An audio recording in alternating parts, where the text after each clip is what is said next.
Capítulo 15. Las ruinas de Iona. Así pues, la señorita Campbell, los hermanos Melville y los dos jóvenes se marcharon después de comer. Hacía un magnífico tiempo de otoño. Los rayos del sol se filtraban a cada momento a través de las nubes poco espesas. En estas intermitencias, las ruinas que rodeaban aquella parte de la isla, las rocas afortunadamente agrupadas del litoral, las casas esparcidas sobre el accidentado terreno de Iona, el mar, estriado a lo lejos por las caricias de una suave brisa, parecían renovar su aspecto un poco triste y alegrarse bajo los efectos del sol. Aquel día no habían llegado viajeros. El barco había traído unos 50 la víspera y sin duda al día siguiente desembarcarían otros tantos. Aquel día, pues, la isla de Iona pertenecía por entero a sus habitantes y las ruinas estarían completamente desiertas cuando llegaran los excursionistas. Hacían el camino alegremente. El buen humor del hermano Sam y el hermano Sid se habían contagiado a sus compañeros. Hablaban y reían mientras se internaban por pequeños senderos rocosos entre las bajas murallas de piedras secas. Todo marchaba bien hasta que se detuvieron frente a la cruz de McLean. Este hermoso monolito de granito rojo de 14 pies de altura es el único resto de las 370 cruces que se levantaban en la isla hasta la Reforma, hacia la mitad del siglo XVI. Olivier Sinclair quiso naturalmente tomar un croquis de aquel monumento, que produce gran efecto erigido en medio de la árida llanura cubierta de hierba amarillenta. La señorita Campbell, los hermanos Melville y Olivier se agruparon a unos 50 pasos del Calvario, a fin de obtener una visión de conjunto. Olivier Sinclair se sentó en un saliente del pequeño muro y empezó a dibujar los primeros planos del terreno en el que se levantaba la cruz de McLean. Al cabo de unos momentos, les pareció que una forma humana trataba de subir los primeros escalones de la cruz. «Vaya», exclamó Olivier, «qué viene a hacer aquí ese intruso. Si al menos llevara el hábito de monje, no se desentonaría, y podría dibujarlo postrado a los pies de esa cruz antigua». «Es un curioso que no nos molestará bastante, señor Sinclair», dijo la señorita Campbell. «Pero, ¿no es Aristóbulo Ursiclos que se nos ha adelantado?», preguntó el hermano Sam. «Es el mismo», añadió el hermano Sid. En efecto, era el propio Aristóbulo Ursiclos quien, encaramado en el basamento de la cruz, la golpeaba con un martillo. La señorita Campbell, indignada por aquella desfachatez del mineralogista, corrió hacia él. «¿Qué está usted haciendo, señor Ursiclos?», le preguntó. «Ya lo ve usted, señorita Campbell», contestó Aristóbulo Ursiclos. «Intento arrancar un pedazo de este granito». «Pero, ¿a quién vienen estas manías? Me parece que el tiempo de los iconoclastas ya ha pasado». «Yo no soy un iconoclasta», contestó Aristóbulo Ursiclos, «sino que soy un geólogo y como tal me interesa conocer la naturaleza de esta piedra». Un violento golpe de martillo había acabado la obra de destrucción. Una piedra de la base cayó rodando al suelo. Aristóbulo Ursiclos la cogió y, doblando el poder óptico de sus lentes por medio de una gran lupa de naturalista que sacó de su estuche, se acercó el pedazo de piedra a la nariz. «Es exactamente lo que suponía», dijo. «Se trata de un granito rojo muy compacto, muy resistente, que debe de haber sido extraído del islote de las monjas, en todo parecido al que los arquitectos del siglo XII usaron para construir la catedral de Iona». Y Aristóbulo Ursiclos no se dejó perder tan buena ocasión para lanzarse en una disertación arqueológica que los hermanos Melville, que ya se habían ido acercando, no se atrevieron a interrumpir. Pero la señorita Campbell, sin hacer cumplidos, los dejó para irse nuevamente al lado de Olivier Sinclair, y cuando éste terminó el dibujo, se reunieron todos en la entrada de la catedral. Este monumento es un edificio compuesto por dos iglesias acopladas, de gruesos muros y pilares sólidos, que ha desafiado las injurias del tiempo durante 1300 años. Los visitantes se pasearon por la primera iglesia, cuyos arcos y bóvedas demuestran su origen romano, y luego por la segunda, edificio gótico del siglo XII, que forma la nave y algunas capillas de la otra. Por espacio de pocos minutos, vagaron a través de aquellas ruinas, pisando las grandes losas cuadradas, cuyas junturas dejaban entrever el suelo. Aquí aparecían tapas de sepulcro, allá lápidas funerarias apoyadas en los rincones, con sus estatuas yacentes, que parecían pedir una limosna al transeúnte. Todo este conjunto pesado, severo, silencioso, respiraba la poesía de los tiempos pasados. La señorita Campbell, Olivier Sinclair y los hermanos Melville no se dieron cuenta de que su sabio compañero iba quedándose atrás, y cuando estaban bajo la alta bóveda de la torre cuadrada, oyeron unos pasos enérgicos que resonaban sobre las losas como si una de las estatuas de piedra se hubiera puesto a andar pesadamente como el comendador de don Juan Tenorio. Era Aristóbulo Surciclos, que con sus pasos acompasados estaba midiendo las dimensiones de la catedral. 160 pies de este a oeste, dijo anotando esta cifra en su carnet, en el momento en que se reunía con sus amigos. Ah, es usted, señor Urciclos, dijo irónicamente la señorita Campbell. Además de mineralogista, ¿es usted geómetra? Y 60 pies solamente en el crucero de las naves, prosiguió Aristóbulo Urciclos. ¿Y cuántas pulgadas? Preguntó Olivier Sinclair. Aristóbulo Urciclos miró a Olivier Sinclair con la expresión de quien no sabe si debe tomarse la cosa en serio. Pero los hermanos Melville intervinieron oportunamente, arrastrando a los jóvenes con ellos para terminar de recorrer el monasterio. Aunque este edificio ha sobrevivido a pesar del vandalismo de la Reforma, no ofrece más que ruinas incapaces de ser reconocidas. Después de aquella época sirvió de refugio a algunas religiosas de San Agustín, a las cuales se lo concedió el Estado como asilo.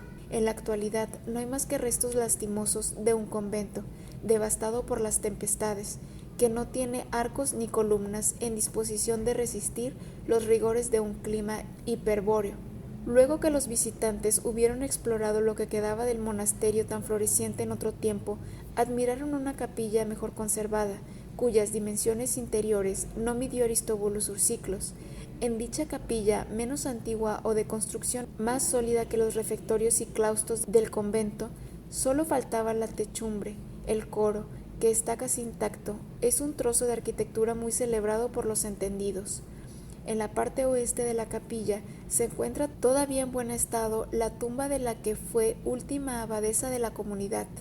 Sobre la losa de mármol negro aparece esculpida una cabeza de mujer entre dos ángeles y encima de ella una virgen con el niño en brazos.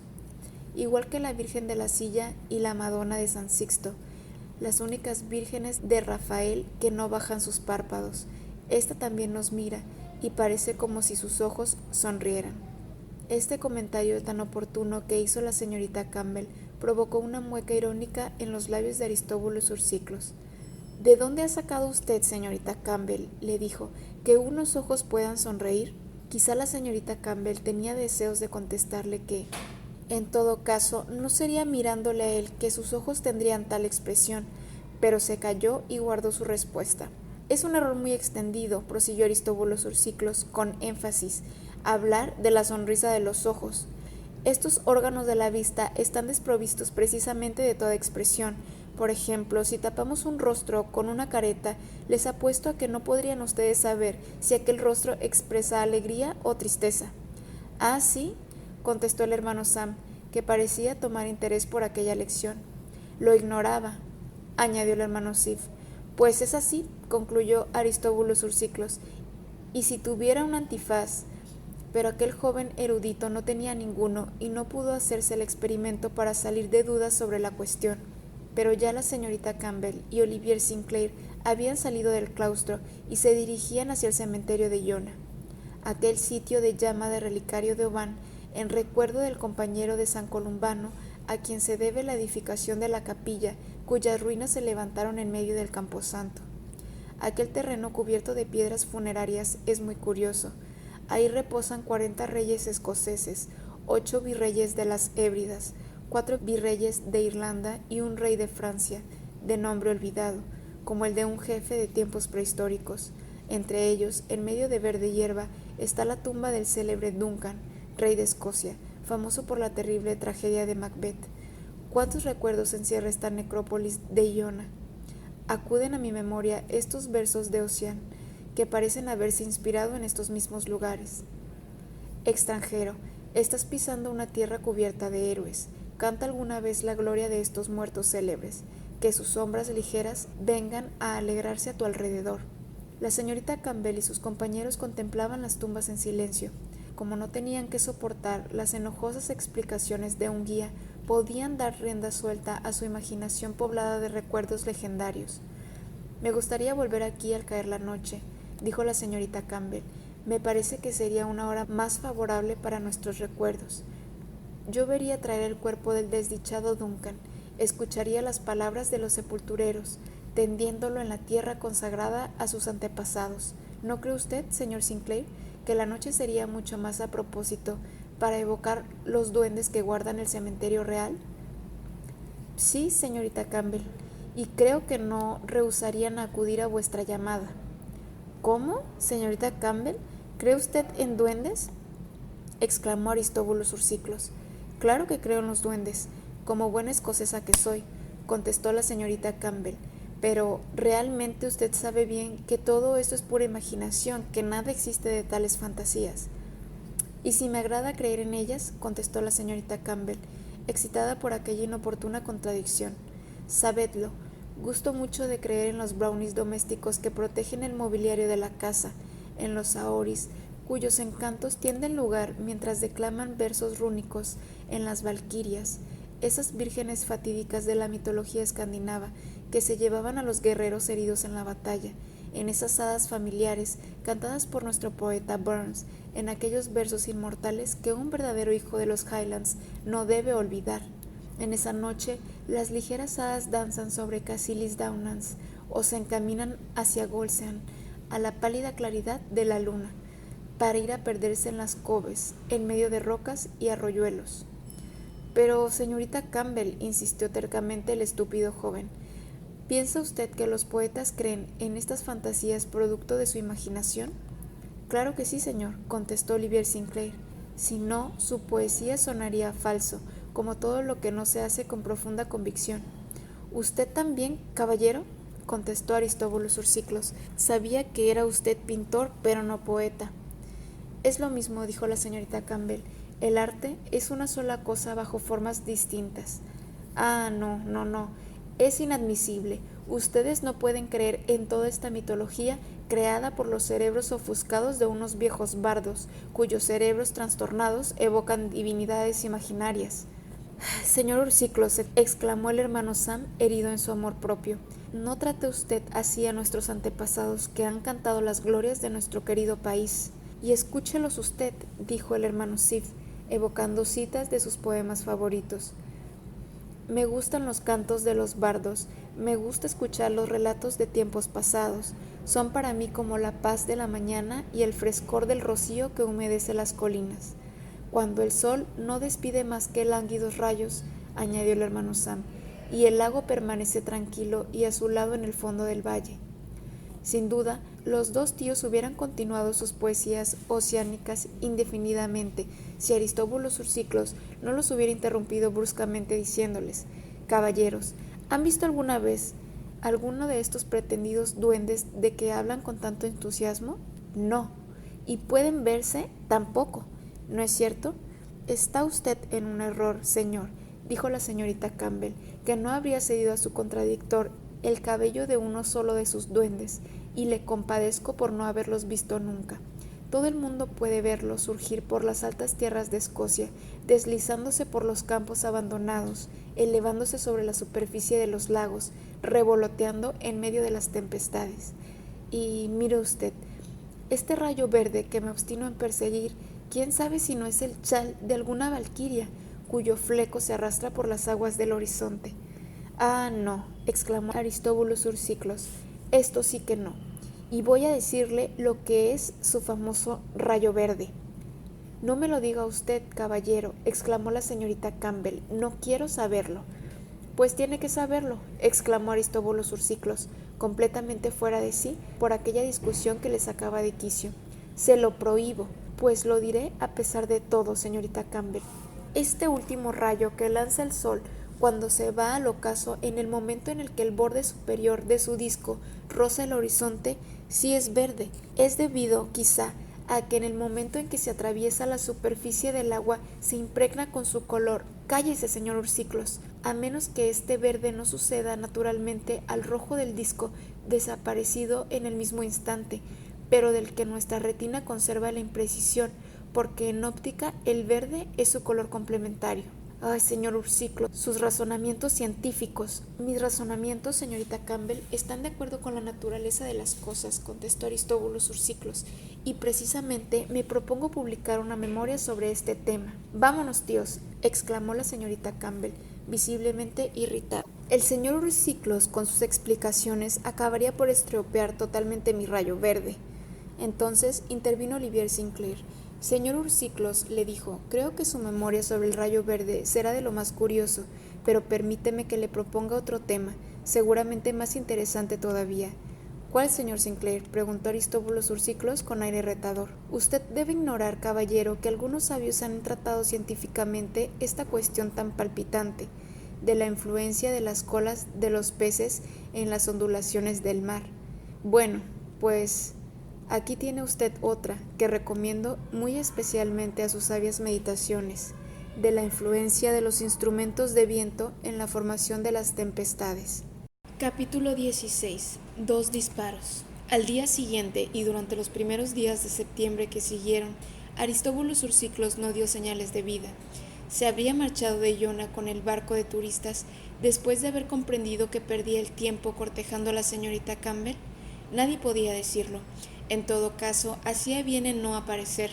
Ahora no era indiferencia lo que él inspiraba a la joven, sino verdadera aversión. Haber despoetizado su rayo, haber materializado su sueño, haber cambiado el chal de una valquiria por un brutal fenómeno óptico. Ella era capaz de perdonárselo todo, menos eso. Incluso prohibió a los hermanos Melville que fueran a preguntar qué había sido de Aristóbulos Ursiclos. Además, ¿para qué? ¿Qué habían podido decirle y qué esperaban ya? ¿Podían pensar todavía en la unión de aquellos dos seres que sentían mutua antipatía, separados por el abismo inmenso que va de la prosa vulgar a la sublime poesía, el uno con su manía de reducirlo todo a fórmulas científicas y la otra no viviendo más que del ideal? Sin embargo, Partridge, instigado por la señora Bess, se enteró de que aquel viejo sabio, como ella le llamaba, no se había marchado de la isla y que permanecía aún en la misma cabaña de pescadores donde hacía sus comidas en solitario. En todo caso, lo importante es que se habían librado de la presencia de Aristóbulos Ursiclos. La verdad es que cuando no se encerraba en su cuarto, ocupado en alguna alta especulación científica, iba a través de las tierras bajas del litoral con el fusil al hombro y se hacía pasar el mal humor con verdaderas matanzas de mergos negros o de gaviotas que no le hacían nada. ¿Tenía esperanzas todavía? Creía que una vez pasado el capricho del rayo verde, la señorita Campbell recuperaría su sensatez. Es muy posible, dada la confianza que tenía en su personalidad, pero un día le ocurrió una aventura bastante desagradable, que había podido terminar muy mal para él, sin la intervención tan abnegada como inesperada de su rival. Era una tarde del día 2 de septiembre, y Aristóbulos Ursiclos se había ido a estudiar las rocas que forman la punta meridional de Iona. Una de aquellas masas graníticas atrajo más especialmente su atención y decidió subir hasta la cúspide. Era ciertamente imprudente intentarlo, pues la roca presentaba una superficie resbaladiza en la cual el pie no hallaba apoyo. Pero Aristóbulos Ursiclos no se daba fácilmente por vencido y empezó a trepar por la roca, agarrándose a algunas matas que crecían aquí y allá, llegando, no sin muchos esfuerzos, a la cumbre de la roca. Una vez allí se dedicó a su trabajo habitual de mineralogista, pero cuando quiso descender tropezó con algunas dificultades.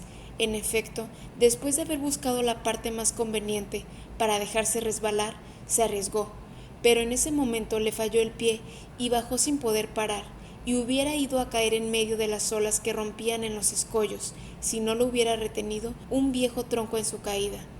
Aristóbulos Ursiclos se hallaba, pues, en una situación a la vez peligrosa y ridícula. No podía subir ni bajar, quedando colgado en aquella altura. Transcurrió una hora en la misma postura, y quién sabe cuánto tiempo habría estado ahí si no hubiera pasado en aquel momento Olivier Sinclair con sus útiles de pintor. Al oír los gritos, se detuvo. Al ver a Aristóbulos Ursiclos colgando a 30 pies del suelo, agitando piernas y brazos como un pelele, le entraron unas enormes ganas de reír, pero se abstuvo de hacerlo y pensó seguidamente en la forma de acudir en su ayuda. Le costó bastante trabajo, ya que tuvo que subir hasta lo alto de la roca y desde ahí rescatarlo, volviendo a subir para ayudarle a descender por el otro lado. Señor Sinclair, dijo Aristóbulo Ursiclos, tan pronto se halló pisando tierra firme. Calculé mal el ángulo de inclinación que formaba aquella pared de la roca con vertical, por eso resbalé y quedé suspendido. Señor Ursiclos, contestó Olivier Sinclair, me alegra que la casualidad me haya permitido acudir en su ayuda. Déjeme usted darle las gracias, sin embargo. No vale la pena, señor Ursiclos. Usted habría hecho lo mismo por mí, ¿verdad? Sin duda, pues estamos en paz. Y los dos jóvenes se separaron. Olivier Sinclair no creyó necesario hablar de aquel incidente, que no tenía, por otra parte, mucha importancia. Y en cuanto a Aristóbulo Ursiclos, tampoco dijo nada, pero en el fondo, como estimaba en mucho su persona, le estaba agradecido a su rival por haberle sacado de aquel mal paso. Pero, ¿y el famoso rayo? Hemos de convenir que se hacía de rogar mucho, y les quedaba muy poco tiempo que perder. El otoño no tardaría en cubrir el cielo con su velo de brumas, y entonces ya podrían despedirse de aquellos atardeceres límpidos, que empiezan a ser tan raros ya en el mes de septiembre. Tendrían que renunciar a contemplar aquel fenómeno que había sido causa de tantos desplazamientos, se verían obligados a aplazar la contemplación del fenómeno hasta el año próximo, o se obstinarían en perseguirlo bajo otros cielos. Casi era una cuestión de amor propio, tanto para la señorita Campbell como para Olivier Sinclair. Los dos estaban verdaderamente furiosos al ver cómo el horizonte de las Islas Hébridas se mantenía tapado por las brumas del mar. Los 4 primeros días de septiembre no hubo alteración en el tiempo.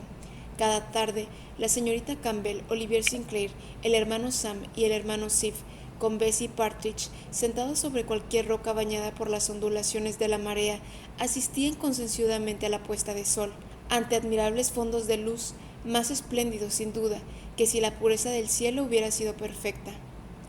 Un artista habría aplaudido ante aquellas magníficas apoteosis que se desarrollaban al caer el día, ante aquella sorprendente gama de colores, degradando de una nube a otra, desde el violeta del cenit hasta el rojo dorado del horizonte, ante aquella cascada de fuegos rebotantes sobre las rocas aéreas. Pero aquí las rocas eran nubes, y esas nubes, mordiendo el disco solar, absorbían con sus últimos rayos aquel que en vano buscaban los ojos de los observadores. Entonces, cuando el sol había desaparecido completamente, se levantaban hondamente decepcionados, como los espectadores de un espectáculo maravilloso, cuyo último efecto ha fallado por culpa de un maquinista, y mustios y cabizbajos regresaban a la posada. Hasta mañana, decía la señorita Campbell.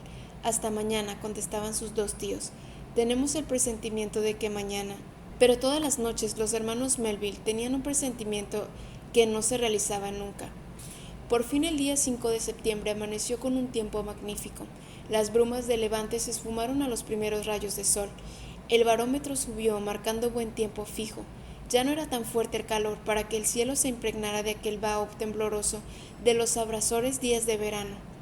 La sequedad de la atmósfera se sentía a nivel del mar, lo mismo que en una montaña, a unos miles de pies de altura, en un aire enrarecido.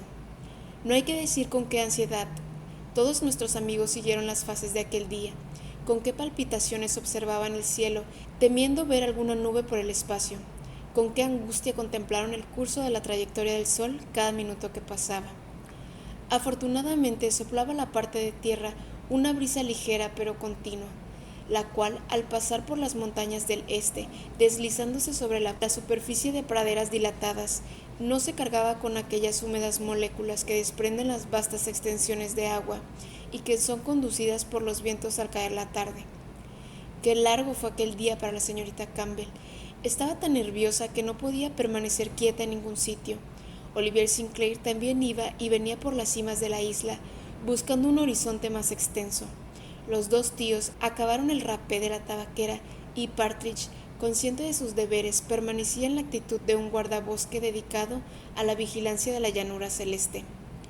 Habían acordado adelantar la hora de la cena, a fin de estar en el lugar de observación con tiempo. El sol se pondría a las 6:49 y podrían seguir su trayectoria hasta su total desaparición. Esta vez no se nos escapa, dijo el hermano Sam frotándose las manos. Yo también lo creo así, contestó el hermano Sif, haciendo el mismo ademán. Sin embargo, hacia las 3 de la tarde hubo una alarma. Una gran nube blanca empezó a levantarse por el este y, empujada por la brisa de la tierra, corría hacia el mar. La señorita Campbell fue la primera en percibirla y no pudo disimular una exclamación de desencanto. «Es una nube sola y no debemos preocuparnos», dijo uno de sus tíos. «Seguramente no tardará en desaparecer». «O correrá más deprisa que el sol», contestó Olivier Sinclair, «y desaparecerá en los horizontes antes que él. Pero, ¿no será esta nube el anuncio de otras que vendrán detrás?», preguntó Helena Campbell. «Ya veremos». Olivier Sinclair fue corriendo hasta las ruinas del monasterio. Desde ahí su mirada podía abarcar hacia el este, mucho más allá de las montañas de Moule. Esas montañas destacaban con perfecta limpieza sobre un fondo completamente liso. Ni una nube en el cielo, ni la más leve bruma empañaba el horizonte. Olivier Sinclair volvió media hora después, con palabras tranquilizadoras. Aquella nube era como un átomo perdido en el espacio. No encontraría tampoco con qué alimentarse en aquella atmósfera seca y se desvanecería por inanición. Mientras tanto, el copo blanco avanzaba lentamente, con gran disgusto por parte de todos. Seguía la misma dirección del sol, al que iba acercándose bajo la influencia de la brisa. Mientras se deslizaba por el espacio, iba modificando su estructura, y tan pronto parecía la cabeza de un perro como tomaba la forma de un pez, como una raya gigantesca para convertirse seguidamente en una bola, y fue entonces cuando se puso delante del sol, tapándolo. Un grito salió de los labios de la señorita Campbell mientras extendía los brazos al cielo.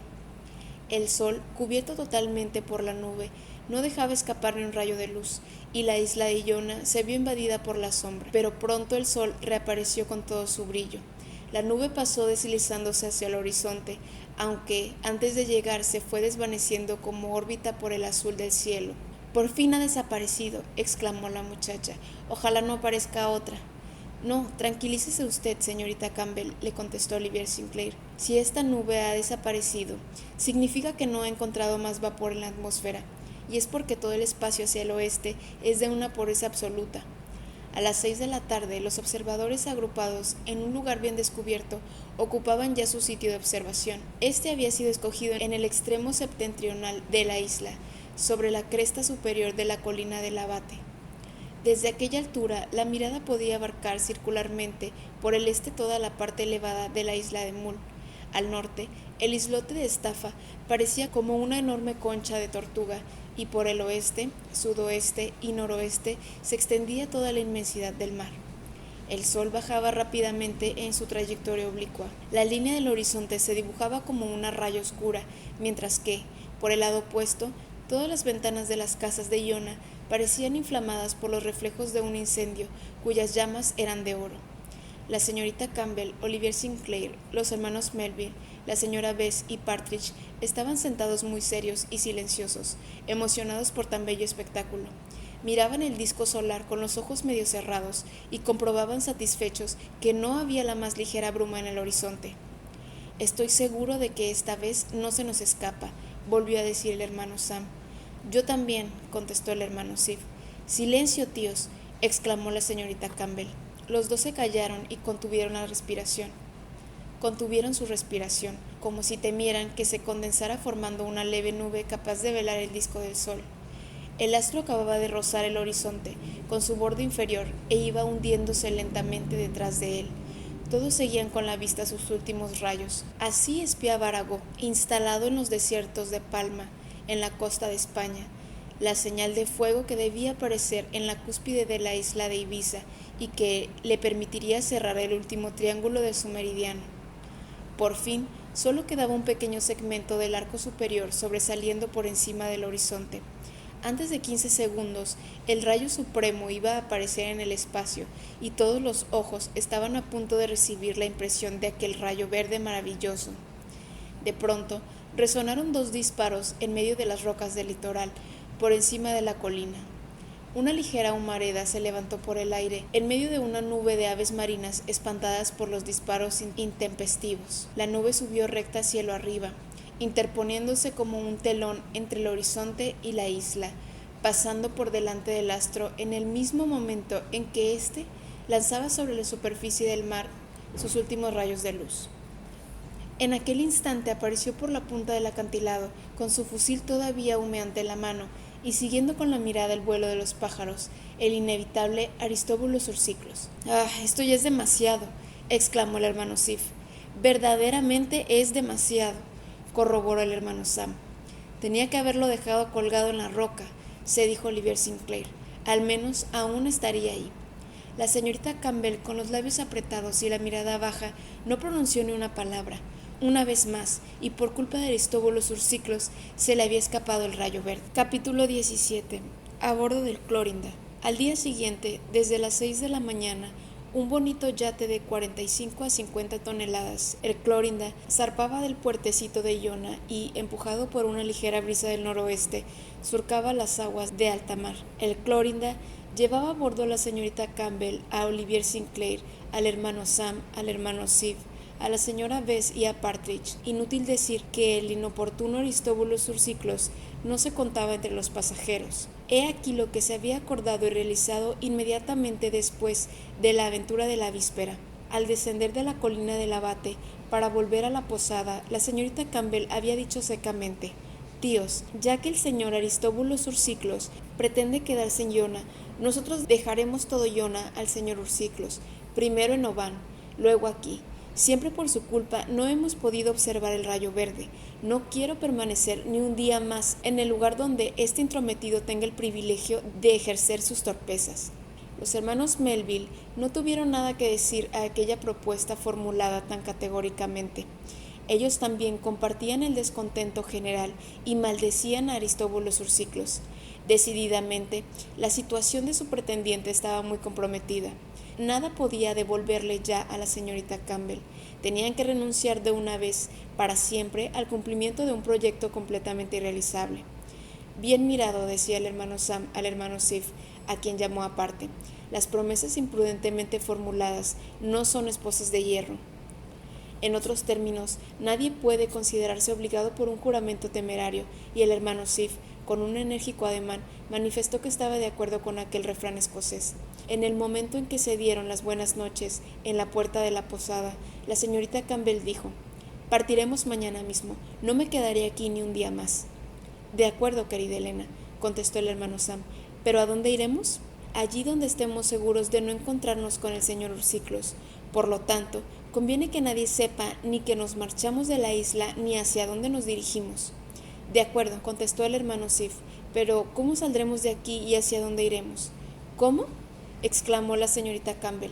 «¿Cree usted que no encontraremos manera de salir de esta isla? ¿Y cree usted que el litoral escocés no puede ofrecernos más de un lugar, habitado o deshabitado, hasta donde podamos continuar nuestra observación en paz?» Ciertamente los hermanos Melville no habían podido contestar aquella doble pregunta, formulada en un tono que no admitía réplica. Pero por suerte, Olivier Sinclair se encontraba entre ellos. «Señorita Campbell», dijo, «todo tiene arreglo, y verá usted cómo. Cerca de aquí hay una isla, mejor dicho, un islote, muy adecuado para nuestras observaciones, y en este islote ningún inoportuno nos vendrá a estorbar». «¿Cuál es?» «Es Estafa, que usted misma puede ver a 2 millas al norte de Iona».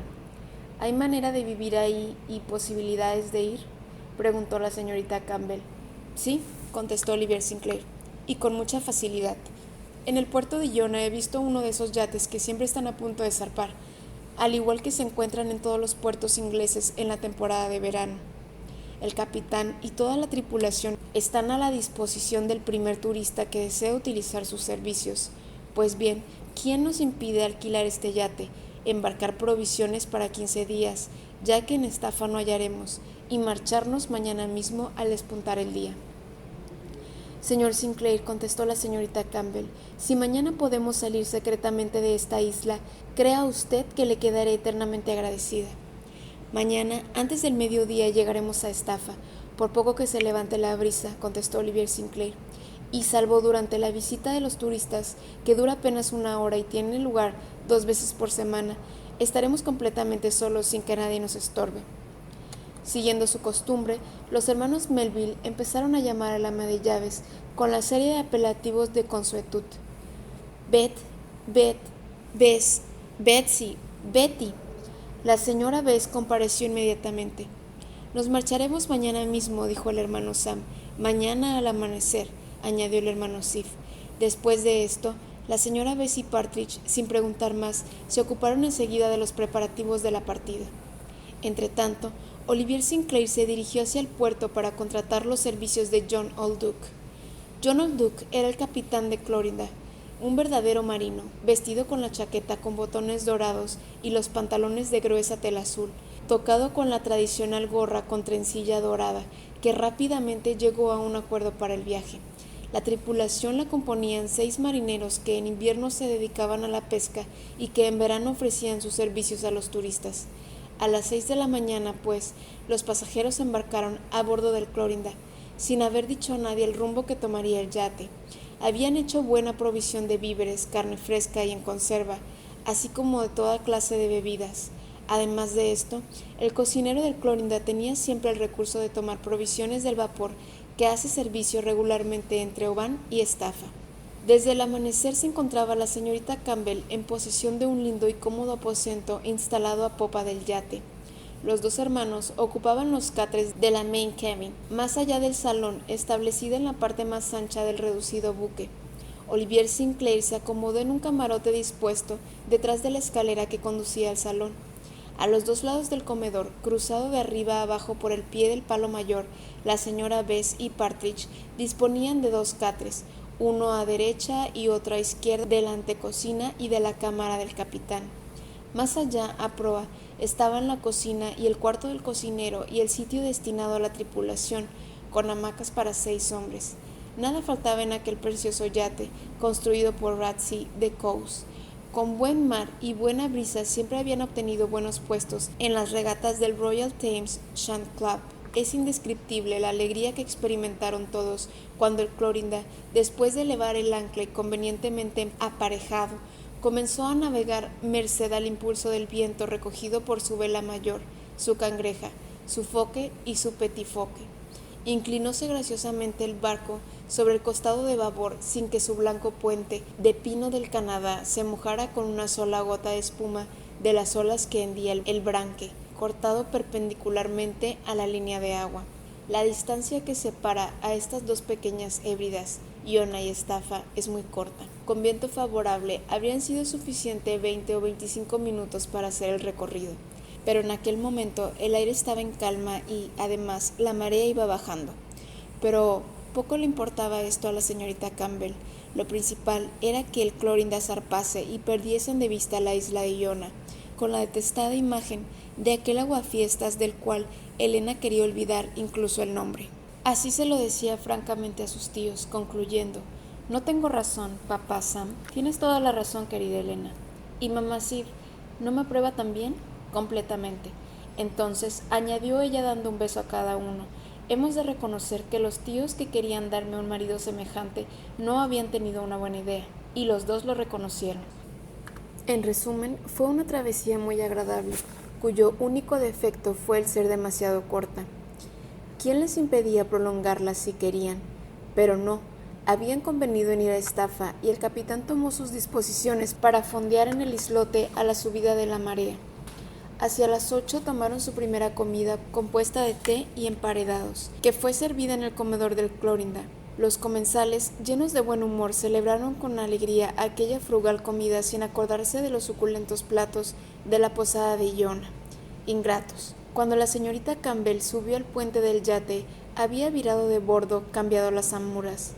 Dirigíase entonces hacia el soberbio faro construido en la roca de Skerryvore, que levanta su foco de luz de primer orden a 150 pies sobre el nivel del mar. Había refrescado el viento y el Clorinda luchaba contra la marea de sus grandes velas blancas, avanzando lentamente hacia Estafa. La señorita Campbell estaba medio echada en la popa sobre uno de los grandes cojines de tela gruesa que se usan a bordo de los barcos de recreo británicos. Iba como embriagada de placer por aquella celeridad, que no era turbada por los vaivenes del camino ni por la trepidación del ferrocarril, celeridad de patinador que se desliza en la superficie de un lago helado. Era un espectáculo delicioso el ver a aquel elegante Clorinda deslizándose sobre las aguas ligeramente inclinado, subiendo y bajando al impulso del olaje, cernerse en el aire como un inmenso pájaro sostenido por sus poderosas alas. Aquel mar, cubierto por grandes hébridas del norte y del sur, abrigado por la costa del oeste, era una especie de lago interior, cuyas aguas no había podido alterar la brisa. El yate corría oblicuamente hacia la isla de Staffa, enorme roca aislada a la vista de Mull, que se levanta a más de 100 pies sobre el nivel del mar. Parecía que cambiaba de lugar, presentando unas veces sus acantilados basálticos del oeste y otras el agreste amontonamiento de rocas de su costa oriental. Por una ilusión óptica, se creería que se giraba alrededor de un eje, según el capricho de los ángulos trazados por el Clorinda. Sin embargo, a pesar del viento y del reflujo, el yate avanzaba en su camino. Cuando hacía rumbo al oeste, fuera de las últimas puntas de Mull, sacudíalo el mar con fuerza, pero resistía gallardamente las primeras olas. Luego, a la otra bordada encontraba aguas tranquilas que lo balanceaban como a la cuna de un niño. Hacia las 11 se había elevado el Clorinda bastante al norte para dejarse ir en línea recta hacia Staffa. Se aflojaron las escotas, se arriaron los foques y el capitán adoptó sus disposiciones para fondear. En Staffa no hay puerto, pero sea cualquiera el viento, siempre es posible dejarse deslizar a lo largo de los acantilados del este, en medio de las rocas caprichosamente desmoronadas por alguna convulsión de los periodos geológicos. No obstante, reinando un temporal, no podría permanecer en aquel sitio ningún buque de mucho calado. El Clorinda costeó muy cerca de aquel sembrado de negros basaltos, maniobrando con gran destreza para dejar a un lado la roca de Buchail, cuyo mar, muy bajo en aquel momento, permitía ver toda su altura aquellos fustes prismáticos agrupados en haces, y, en el lado opuesto, aquella calzada que bordea el litoral. Aquel es el mejor fondeadero del islote. Ahí está el sitio a donde las embarcaciones que han llevado a los viajeros van a buscarlos después de su paseo por las alturas de Staffa. El Clorinda penetró en una pequeña rada, casi a la entrada de la gruta de Clamshell, y arriando las velas, dejaron caer el ancla en el pequeño puerto improvisado. Un instante después, la señorita Campbell y sus compañeros desembarcaban en los primeros peldaños de basalto, a la izquierda de la gruta. Una escalera de madera, provista de una barandilla, conducía hacia lo alto de la isla. Todos subieron por ella hasta llegar a la meseta superior. Por fin, se hallaban en Staffa, tan fuera del mundo habitado como si una tempestad los hubiera lanzado al más desierto de los islotes del Pacífico. Capítulo 18. Staffa. Aunque Staffa sea solo un islote, la naturaleza ha hecho de él el más curioso de todo el archipiélago de las Islas Hébridas. Esta gran roca de forma ovalada, de 1 milla de largo por media de ancho, esconde en su interior maravillosas grutas de origen basáltico. Por esto acuden allí tantos geólogos y tantos turistas. Sin embargo, ni la señorita Campbell ni los hermanos Melville habían visitado todavía Staffa. Solamente Olivier Sinclair conocía sus maravillas. Por esto, era el más indicado para hacer los honores de aquella isla, a la cual habían acudido pidiendo hospitalidad para algunos días.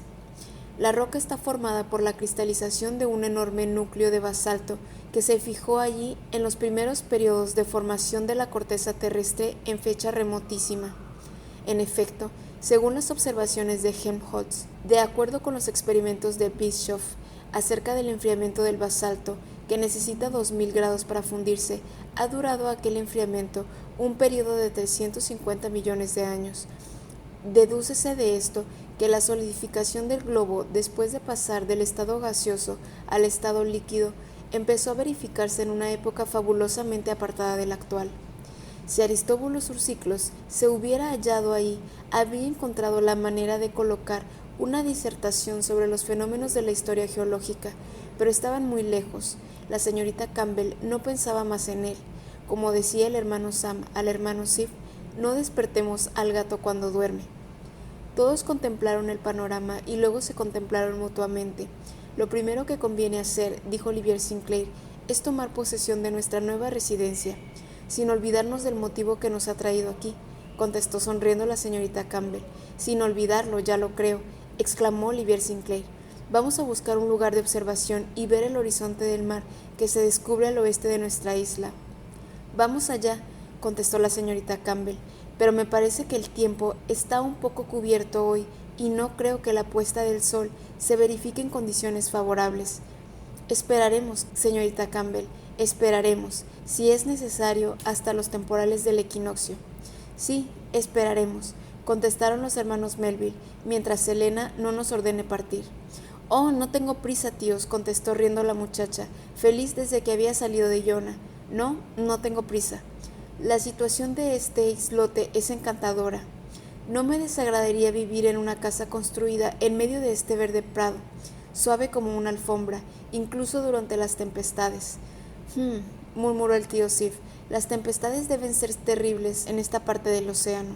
Lo son, efectivamente, contestó Olivier Sinclair. Staffa está expuesta a todos los vientos del mar, y solo en su parte este, allí donde ha anclado nuestro Clorinda, ofrece un pequeño refugio. El mal tiempo en esta parte del Atlántico dura cerca de 9 meses de los 12 del año. Ahora comprendo, dijo el hermano Sam, porque no he visto ningún árbol. Toda la vegetación debe de quedar arrasada en esta meseta. Bueno, pero no valdría la pena vivir en este islote los 2 o 3 meses de verano, exclamó la señorita Campbell. Tíos, tendríais que comprar Staffa si Staffa está a la venta. El hermano Sam y el hermano Sif se llevaron la mano al bolsillo, como si ya se tratara de pagar la compra. Tanta era su costumbre de no negarle nada a su sobrina. ¿A quién le pertenece Staffa?, preguntó el hermano Sif. A la familia de los MacDonald, contestó Olivier Sinclair. La arriendan por 12 libras al año, pero no creo que quieran cederla a ningún precio. Qué lástima, dijo la señorita Campbell, quien ya sabemos se entusiasmaba rápidamente. Mientras hablaban, los nuevos huéspedes de Staffa recorrían la superficie desigual de la isla. Aquel día no era el señalado para la visita turística, y, por tanto, la señorita Campbell y los suyos no tenían que temer la llegada de inoportunos. Se hallaban solos sobre aquella roca desierta. Algunos caballos de pequeña alzada y unas cuantas vacas negras pasían la escasa hierba de la planicie, cuya delgadísima capa de tierra vegetal estaba cruzada acá y allá por corrientes de lava. No se veía ningún pastor encargado de custodia, y si alguien vigilaba a aquel rebaño de insulares cuadrúpedos, se hallaría lejos, acaso en Iona o en el litoral de Mull, a 15 millas al este.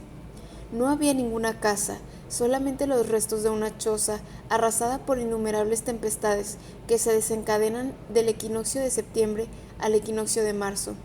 En verdad que 12 libras es un cuantioso arrendamiento por unas pocas fanegas de pradera, cuya hierba está tan pelada como el terciopelo viejo usado hasta vérsele la trama. La exploración del islote les llevó pocos minutos y acto seguido no se ocuparon más que de observarle el horizonte. Era evidente que aquella tarde no podían esperar nada de la puesta de sol. Con esta movilidad que caracteriza los días de septiembre, el cielo tan puro de la víspera se había nublado otra vez. Hacia las 6 de la tarde, algunas nubes rojizas, de estas que anuncian tempestad, aparecieron por occidente. Los hermanos Melville también pudieron constatar, con pesar, que el aneroide del Clorinda retrocedía hacia el variable, con una cierta tendencia a rebasarlo. Así pues, cuando el sol hubo desaparecido totalmente por la línea del horizonte, todos los pasajeros volvieron a bordo, donde durmieron tranquilamente en espera del día de mañana. Al día siguiente, 7 de septiembre, acordaron reconocer el islote más detenidamente. Después de haber recorrido la parte exterior, convenía explorar el interior. Con algo tenían que emplear el tiempo, ya que una verdadera mala suerte, imputable solo a Aristóbulos Ursiclos, les había impedido hasta entonces la observación del fenómeno. Además, era una visita obligada a aquella excursión a las grutas que habían dado tanta celebridad a aquel islote del archipiélago de las Hébridas.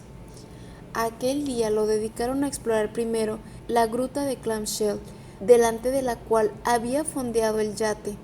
Siguieron la indicación de Olivier Sinclair, el cocinero de a bordo, preparóse a servir ahí la comida del mediodía. Aquella gruta tenía unos 30 pies de alto por unos 15 de ancho y más de 100 de profundidad, y su acceso era fácil. Aunque no sea la más curiosa de toda la isla, la disposición de sus curvas de basalto, los prismas largos de 40 a 50 pies que forman como una especie de armazón y parecen más obra del hombre que de la naturaleza, son capaces de maravillar a cualquiera. La señorita Campbell quedó encantada con la visita.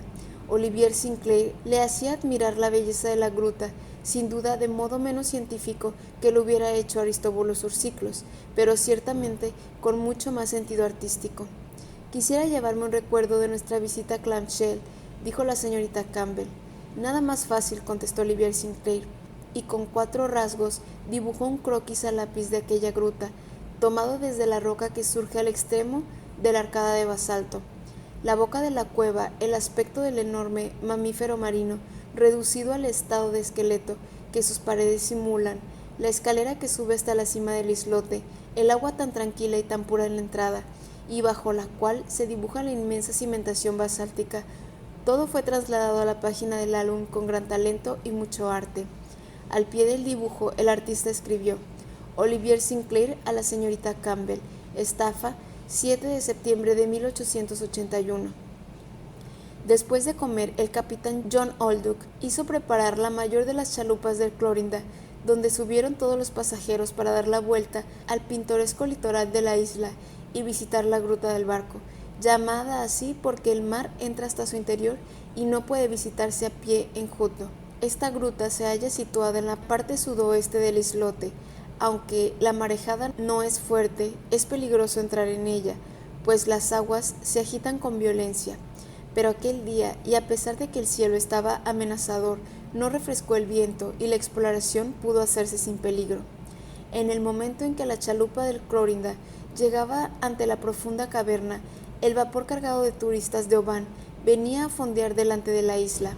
Por suerte, durante aquellas 2 horas en que Estafa se veía invadido por los turistas, la señorita Campbell y los suyos estarían en otra parte. Por esto pasaron desapercibidos, pues los turistas solo hacían las visitas reglamentarias a la gruta de Fingal y a la parte exterior de la isla. No tuvieron que sufrir el contacto con este mundo un poco ruidoso. Se felicitaban, y con razón, porque Aristóbulo Ursiclos, después de la desaparición súbita de sus compañeros, hubiera podido tomar para volver a Oban el barco que hace escala en Iona. Era, pues, un encuentro que debían evitar, hubiera o no estado el pretendiente entre los turistas del 7 de septiembre. El caso es que cuando partió el barco no dejó a nadie, y cuando la señorita Campbell, los hermanos Melville y Olivier Sinclair salieron de aquel largo túnel, volvieron a encontrar la roca de la Estafa completamente tranquila, aislada en los lindes del Atlántico. Existe un gran número de cavernas célebres en muchos puntos del globo, pero particularmente en las regiones volcánicas, y se distinguen por su origen neptuniano o plutónico. Algunas de estas cavidades han sido practicadas por las aguas que poco a poco muerden, desgastan y vacían enormes masas de granito, hasta el extremo de transformarlas en vastas excavaciones. Tales son las grutas de Crozon en Bretaña, Bonifacio en Córcega, Morgatén en Noruega, San Miguel en Gibraltar, Saraste en el litoral de la isla de Wig y Tourán en los acantilados de mármol de las costas de Cochinchina. Otras, de diferente formación, se deben a la retirada de las paredes de granito o de basalto, producida por el enfriamiento de las rocas ígneas, y ofrecen en su contextura un carácter de brutalidad, del que carecen las grutas de creación neptuniana. Respecto a las primeras, la naturaleza, fiel a sus principios, ha economizado el esfuerzo. Respecto a las segundas, ha economizado el tiempo. A las excavaciones cuya materia ha hervido el fuego de las épocas geológicas pertenece la célebre gruta de Fingal, Fingal's Cave, según la prosaica frase inglesa. A la exploración de esta maravilla del globo terráqueo se dedicará todo el día siguiente.